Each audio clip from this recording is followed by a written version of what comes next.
Hello viewers, আমি আজ গ্লেডুলাস বাল্বের রোপণ করব। দেখতে পাচ্ছেন এগুলোতে বের হয়েছে, প্রায় বের এখন লাগানোর সময়, নভেম্বর ফার্স্ট উইক। তাই আমি এখন মাটিতে ট্রান্সফার করে দেব। আমার বাল্বগুলো ছিল প্রায় গত বছরের, অনেকগুলো রেখেছিলাম, কিন্তু এই 2-3টি আমি ভালো করে রাখতে পারছি, আরগুলো নষ্ট হয়ে গেছে। আমি প্রথম লাগিয়েছিলাম, এখন আজ আবার 2টি বাল্ব লাগাবো। আমি একটি প্লাস্টিকের আমার আটার প্যাকেট নিয়েছি, আপনারা টাবেও নিতে পারেন। একসাথে 2-3টি লাগালে ভালো হয়ে থাকে। আমার গ্লেডুলাসের pink colour, vibrant colour, deep colour. আমি এখন এই সুপারির চোকলাগুলো, বাকলাগুলো দিয়েছি। আপনারা ড্রেনেজ সিস্টেমটা বন্ধ করার জন্য এভাবেই যে কোনো থার্মোকোল বা কাপড়, ডাট কাপড়, কটনের ছিঁড়া কাপড় ইউজ করতে পারেন, বা কাগজ ইউজ করতে পারেন। এখন আমি হালকা লেয়ার করে অল্প বাকলা, কলার আর আপেলের পচা বাকলাগুলো দিয়ে দেবো। ডিকম্পোস্ট করতে রেখেছিলাম, কিন্তু আমি এখন ডাইরেক্ট দিয়ে দেবো।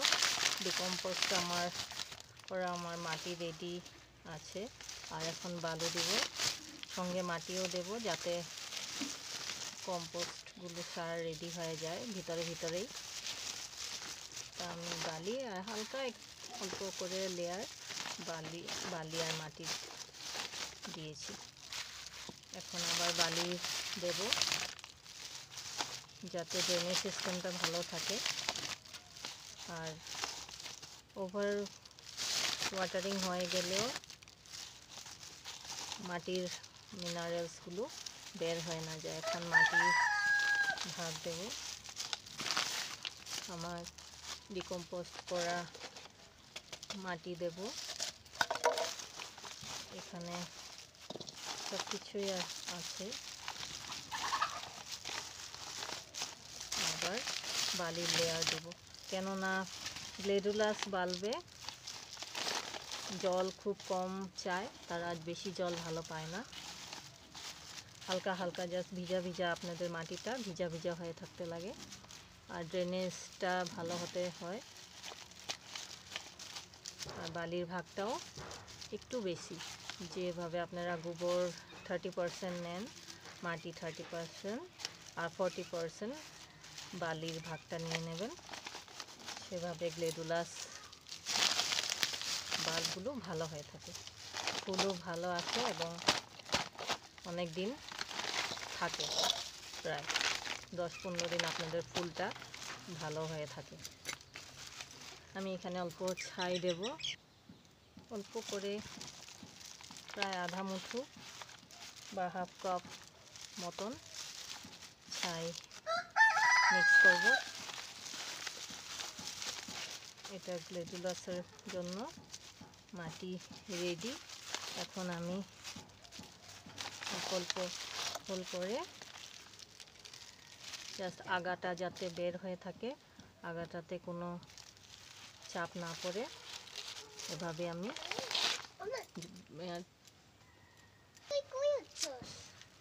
আমি আরেকটা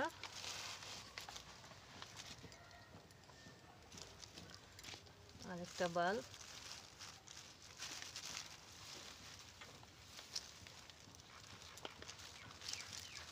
ভরিয়ে দেব।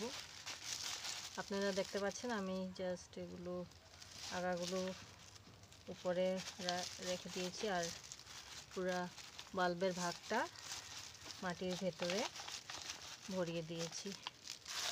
এখন আবার উপরে হালকা মাটি দিয়ে দেব, দিয়ে জল ঢেলে